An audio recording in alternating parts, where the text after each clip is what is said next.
So for this one, we're given kind of straightforward information in the sense that we are given an equation, but the equation is already in slope-intercept form, so that's always great news for us because that means we can pick out the slope really easily.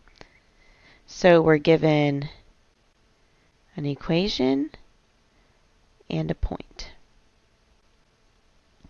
We will determine the slope by knowing that it is perpendicular to the slope of this line.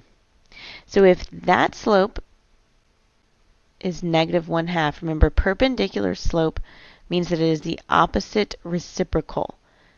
Opposite means change the sign, and reciprocal means flip the fraction. My pen is not liking me here.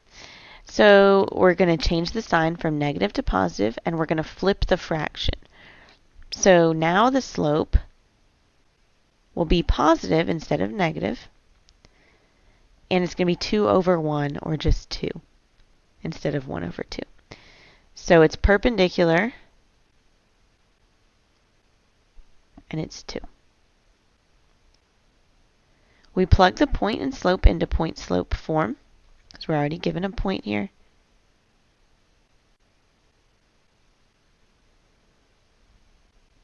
And we're going to say y minus y1, which is 3, equals m, which is 2, times x minus x1, which is negative 1, so it's plus 1. So at this point, you would want to go ahead and check your answer, see if you see anything that looks like it might be correct. So far, there's nothing that looks exactly like this, so let's continue to get it into slope-intercept form. Distribute your 2. Y minus 3 equals 2x plus 2. Add the 3 to both sides. Y equals 2x plus 5, and you should see ding, ding, ding, ding. We got A here.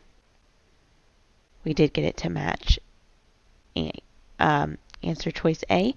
You can always double check too.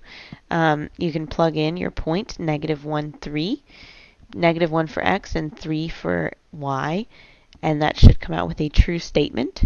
In this case, you would end up with 3 equals 3 when you plug those in, so that's good. That means that point is on the line.